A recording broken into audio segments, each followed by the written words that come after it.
How's it going? Hey, how's it going, Aaron? Oh, not too bad. Good. Looks like we got Josh and Derek with us today as well, so welcome, guys. Good morning, guys. How y'all doing? You're doing all right. well. I'm doing well anyway. Hello, Much better than I everyone. was yesterday. I had a massive headache yesterday morning, and it lasted most of the day. It was no fun.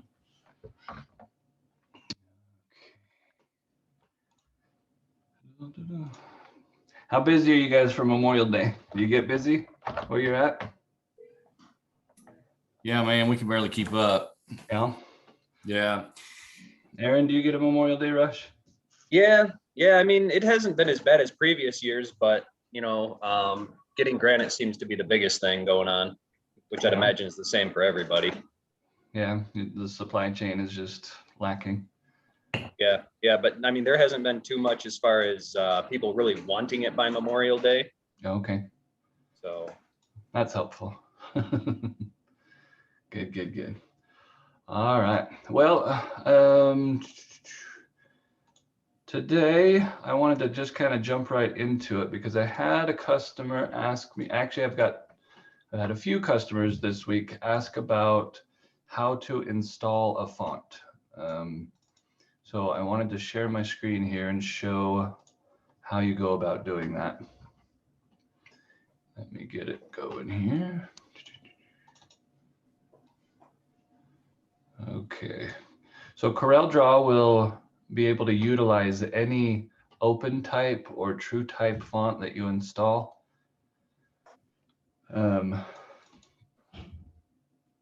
I get a lot of questions about bringing in fonts from other programs. So specifically in the industry, we've got Gerber, MoneyCAD, Cochrane's, some other programs like that. And so a lot of times people ask, is it possible to move my fonts from those programs into CorelDRAW?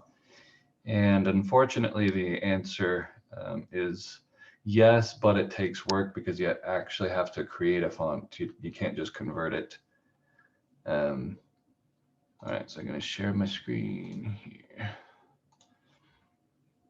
So with those programs, they all have proprietary fonts, which means that you can't just send them out as a true type or open type font. So you have to rebuild those. But there are plenty of fonts out there that are open type and true type, and you can use those. So I was going to show really quick how we go about doing that. Okay, so first what I'll do is I will just go to the internet and let's say dafonts.com. Just as an example of where you can go to find a font. At least I think it's going to go there. Come on.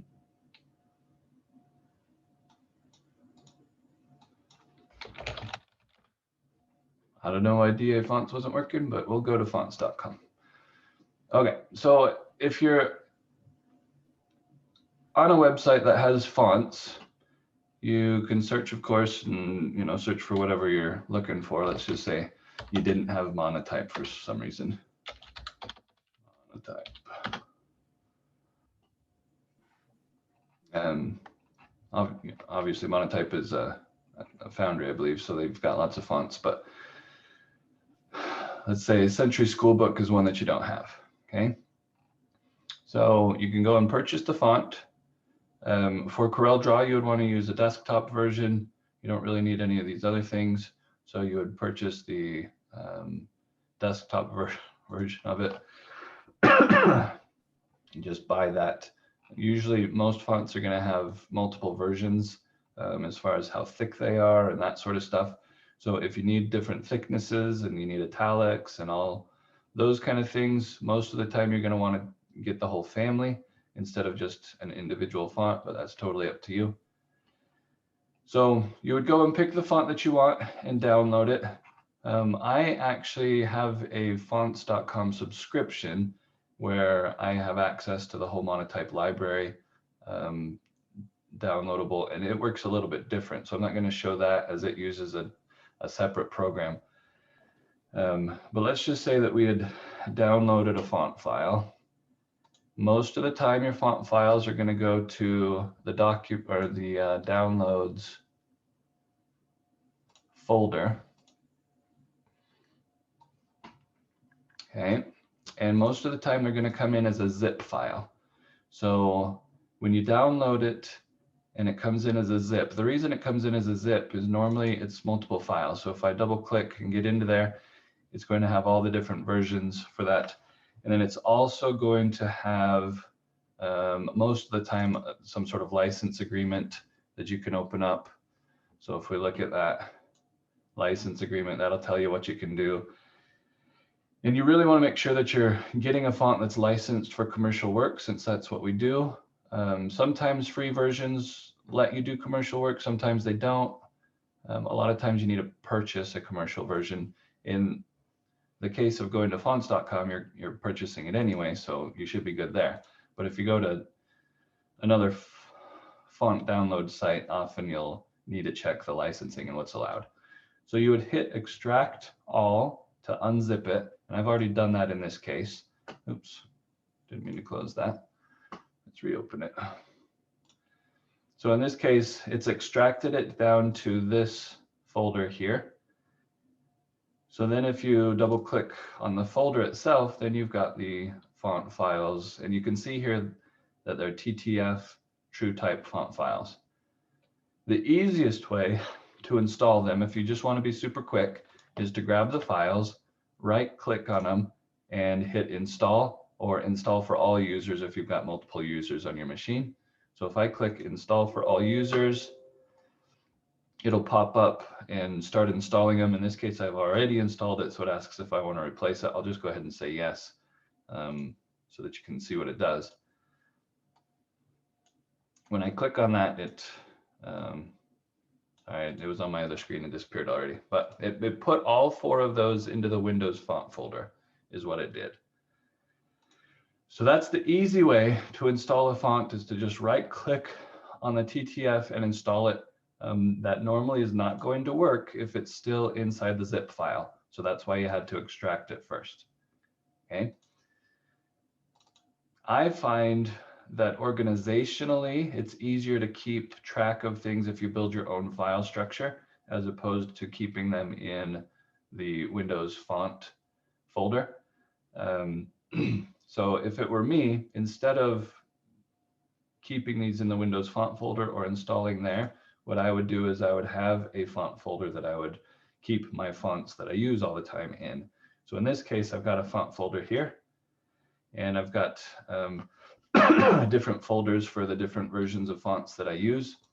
And maybe I would just create a folder like this called downloaded or something to that effect.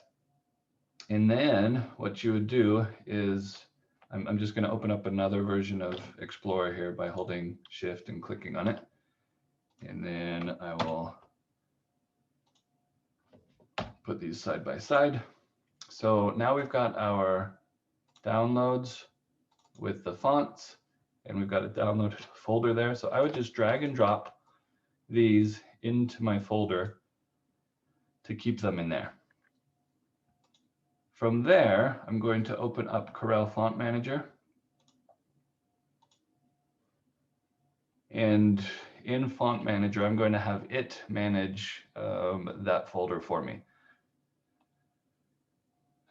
It's actually already monitoring this fonts folder for me because that's how I have it set up. And so that font should automatically be available to me just by dragging and dropping into that folder.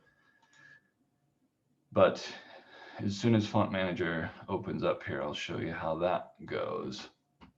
Okay, so I've got Font Manager open, and over here on the left are folders. We've got My Fonts, which is just anything that's on your system. Then this art.fonts folder is pointing to that one, and then I've got a bunch of other ones that I use just for testing stuff. But to add a folder, you just click Add Folder and go and find wherever that folder is. So if I wanted to specifically show the downloaded one, then I would select that folder, and it's going to monitor now that folder. The nice thing about that is that in Corel Draw, because we've added that folder, if we go to the font drop down, there's going to automatically be a folders checkbox. And so I can check this filter, and it's only going to show me the fonts that are inside that, that particular folder. So if I want to limit the fonts that I'm showing, I can limit it to my monument fonts and my downloaded fonts, and not show everything else that's on my system. So you can see I've got 231 fonts there. When I uncheck those all, you'll see that I've actually got 2,023 fonts installed on my machine. So it's nice to be able to easily filter to those folders. Before, I used to use collections where you would come in and say add collection, and then you would out of the My Fonts folder drag and drop to that collection that you would want to add to. But I actually find that that takes more work on my end than it does to just simply create a folder and throw my files into that folder and have it automatically work for me. So any questions on how that works on installing a font? No? All right, good. So that's how I would install a font. And I'm going to check the chat here just to make sure that nobody's got questions in the chat. All right, we're good there. Okay, so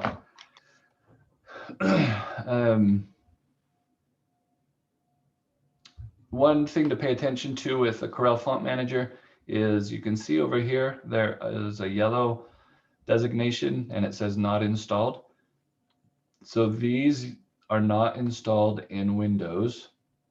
If we go to this, these ones that are green, they are installed in Windows.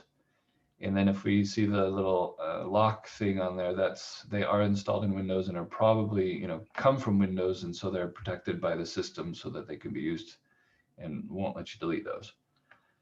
The yellow ones, because Font Manager is managing those, it will let you use them in the Corel Draw graphics suite, but it's not going to let you use them outside of that. So for instance, in Word or Photoshop or whatever, these are not going to show up because they're not installed in Windows. When it comes to using MemorialDESIGNER, I don't really care if they're installed in anything else. I just need to have access to them in Corel Draw. And so that's why they show up here. And that's why I use this to do it, is because that's really all I care about as far as where they're installed. Julia, good to see you today. We're talking about installing fonts and how to go about doing that. So since you missed it, you're gonna have to go back and rewatch it. Sorry. I am. That's all right. Good to have you though. Okay, so that's how I'd go about doing it. I prefer to use Font Manager to manage my fonts just because it's easier that way on me to just add things to a folder and call it good. Okay. Last time we talked about Dockers. Does anybody have any questions about what we covered last time? Anything that has come up that you need to cover this time, even if it doesn't have to do with Dockers? No? Okay. Julia actually asked me earlier what I thought about the idea of cutting these down at least until after Memorial Day to once a week, as opposed to twice a week, just because we are so swamped this time of year with Memorial Day. And so I wanted to ask your guys' opinion and see what you think about doing that, either cutting down to once a week or just, sticking it twice a week, but keeping them at shorter meetings. Josh, do you have an opinion on that? What you would like to see, or if it matters to you? Yeah, once a week probably be easier on us. Okay. Aaron, I know you've been really consistent about showing up. How does once a week sound until after Memorial Day? That's fine by me. Yeah. Okay. Well, and like I said, the world doesn't revolve around me. So if everybody wants to, it was just a suggestion. I actually think it's a good suggestion. I myself am super busy too with design work that we need to start kicking out. Yesterday, I had my plan was to get all this design work done, and then I ended up with a massive headache, and my internet wasn't working, and so nothing got done yesterday.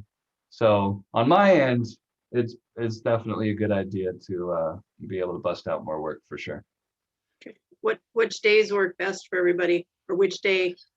If we can keep it to Tuesdays on my end, that works the best. So if we can keep on Tuesday mornings, that works good for me. And then after Memorial Day, we'll go back to doing Fridays as well. So Yep, that would be great. sound good? And Analia, you can vote if you want to. You can tell us if that works for you. If not, but that should, I think that should work out for everybody. So if you forget and show up on a Friday, I'm not going to be here. But you know, you can talk to yourself, I guess. All right, sounds good. Okay, so we're going to move to Friday or Tuesdays only until after Memorial Day. Good suggestion, Julia. I think that's a good thing to do. Everybody is pretty swamped right now. Thank you. In that vein, I actually wanted to kind of make today even quicker than normal. For the same reason, I didn't get much done yesterday. I need to get a bunch of stuff done today. So as far as Dockers go, I wanted to talk about 2 different Dockers so that we can cover those 2, and then that should take up the amount of time that I need for today. The one being the monument text Docker. Okay, so over here is the monument text Docker, and if you lose it, if it disappears, if you close it accidentally, the way you get back to it is go up to Memorial Designer here and click on monument text, and then it should come back. And it's very simple. There are only 3 portions of this Docker. There's a letter, a reference letter, there's a size, and then there's the apply button. So in the font that we just installed, this Lobster Tail font, or Lobster 2, whatever it's called, this is one that I installed because a customer down in New Zealand uses it, and so I wanted to check it out. But because it's just a font, you know, off the internet that isn't specific to monuments, there are some things that we need to pay attention to when we install a font. So I'm just going to type in the word text here, and then I'm going to duplicate that. And up here now, one of the nice things is you can just type in the beginning of the letter. So lobster, you can just type it in and it will go and find it for you. So I will do Lobster 2 and hit tab, and it's going to switch over to that font. So if we look at these 2 fonts at the same time, you'll notice that text in MD Roman is larger than the text in Lobster 2. The reason for that is because when it's measuring this font, it's including ascenders and descenders in that calculation, and that's what it's measuring off of. So this physically is not 1 inch, even though it says 1 inch over here. So if I want to get this font to a size that we would use in monuments to match the rest of what we're doing, we need to use the monument text Docker to do that. If we look at the font, here's a letter H, okay?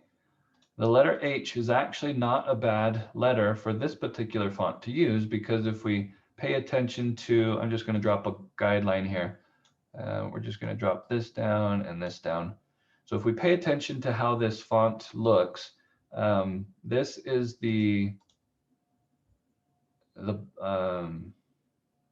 gosh, I forgot what I'm even talking about. The bottom of the font, it's got a specific word for it. Baseline. This is the baseline of the font, okay? And then the top of the font, if we look at these characters, it actually is set so they're all about the same height, which is good. I mean, that makes it easy. A lot of fonts, though, have things that will come up and above, or, you know, especially with E's or O's. Let's type in an O and see what happens. No, they actually have this whole font built so that the top of it is pretty consistent, which is nice. But if there were a letter that was not consistent, we wouldn't want to use that one to be our reference letter. So an H in this case is a fine letter to use as a reference. Any of these really would in this particular font. So this is the reference letter. But what we wouldn't want to do is, let's say, a lowercase h, for instance, because it does not go all the way to the top of, where the rest of that is. So if we use a capital H and hit apply, it's now going to be the same height as this text over here, because it is doing the math for us to say, okay, in order to get this physically to an inch tall, I have to go 1.333 inches in order to do that, right? And that's what it's doing for us. If we went with a lowercase h instead and hit apply, it's going to make it even taller because it's making it so that this from right here to right here is 1 inch. Okay. It's a one-time thing. Like every time you use this, you have to use it on a single line of text. So far, it's not super robust that way. So you have to do it on individual lines, and you have to size each of them to get it to work. But it is more helpful than manually doing it, which the old way I used to have to do is come like this and type it in, and then I would size it, and then I would type in, swipe it and type my text. That's the old way of doing it. So this helps out in making it a little bit nicer that way. That's really all there is to the Monument Text Docker, is a reference letter, the size that you want, and then hitting apply. Any questions? Okay. We will try to make this better in the future, so that it can do multiple lines of text and maybe even save your options so you don't have to do it every time for each font. So that's hopefully on the horizon, but not anytime super soon. All right, the last Docker that I wanted to talk about is one that I don't currently have showing, and it's called the Align and Distribute Docker. So if we click the plus sign and go to here, we see Align and Distribute, and then it'll show up right here. So with Align and Distribute, what it lets you do is we often use keyboard shortcuts if we have like 2 lines of text like this, and we want to center them. We'll grab them both and hit C to center them on each other, right? The same thing can be done in this Docker, where if we grab both of these, then we can use this button, Align Center Horizontally, and it will align them horizontally. What it just did is it moved them over to the page, because there's also an Align To option where you can either choose selected objects or the page edge. So it was, if we look at the page border, moving it to the center of the page, which if you work off of a page, I mean, that makes sense to be able to do that. Most of the time I'm going to work off of just objects, so I choose this option here. There is also the page center, the grid if you use a grid, or a specified point. Again, most of the time I'm just going to go off of the selected object. So if we switch over to selected objects and then hit it, it's not going to move them. And then one other thing that it does is it brings in a line so that you can kind of see visually where it's doing its thing. And then it's also highlighting what it's aligning to. So if I grabbed this one first and then shift selected this one and hit Align Centers, it's going to highlight this bottom one, which is the one that it's centering to. So that's my target. And you can do left aligning, right aligning, center aligning, top and bottom, centered, bottom, that sort of stuff. So you can do all those kinds of aligning as well. Those normally I'm going to use keyboard shortcuts for, but you can use the Docker if you want to. The thing that I often use this Docker for is actually to distribute, and that's to give you spacing, even spacing between your pieces. So if we had a die like this, and then we've got our text here, if I wanted to, I can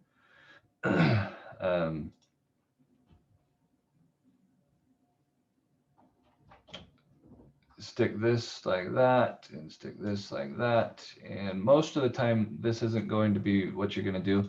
But if I had a piece, a line over here and a line over here, just to give me reference of a stopping and ending point, you can do distribute centers horizontally. And what that does is it's now giving me equal spacing between this, this, and that. Okay. You can also do it top to bottom, and whether you want it to do it from the edges or if you want to do it from the centers, those are all different options there as far as distributing as well. So you can play with that, but that's what the distribute section of it does. One thing that I do use the align portion for, I forgot to mention, is that sometimes I will have a node like this, okay, and I want it to be the same height as this node over here. So I can grab that and grab this, and I can align those centers, or I can align the nodes, I'll just say to the top. And what it will do is it will bring that one up until it reaches this one.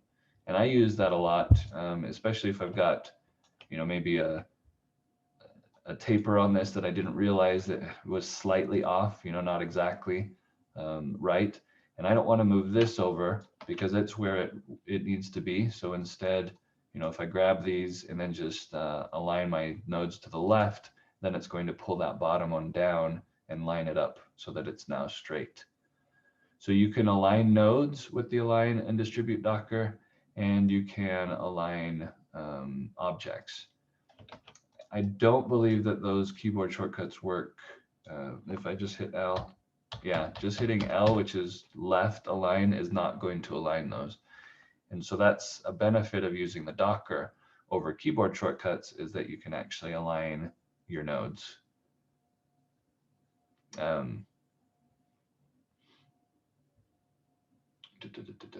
don't use a pixel grid because I'm not doing bitmap work, so that doesn't really matter to me. And then we've got text. When you're aligning text, it's asking if you want to align off of the first baseline or the last baseline. So there are options there as well, or if you want to go off of the bounding box instead of baselines. That way, if you had text like this, text like this, and text like this, so if you had 3 lines of text and you were aligning them this way, sorry, distributing this way, you can choose whether or not you want it to work off of the bounding box or the baselines when you're doing your distribution and alignment. Anyway, so those are the 2 Dockers really that I wanted to cover today, was just align and distribute and monument text, because I do use both of those when it comes to using text that, I mean, especially monument text, I use that when I'm downloading a font, and then align and distribute, a lot of times I'm going to use that when I'm editing things, making things straight. So if I'm building a font, for instance, and drawing up a font, a lot of times I want to make sure that my nodes are straight. Give this a second to think. So I'm going to convert this to curves so that you can see. And this font is so old, I don't know that it's straight, but let's see how it works. If we were to take these 2 nodes, okay, sometimes in some of my fonts, they're slightly off like that. So I would just grab both of those and align to the bottom, and that would then pull that down so that it's straight across. So if I were building a font from scratch, that's what I'd want to do, is make sure that those are lined up. I'd want to make sure that my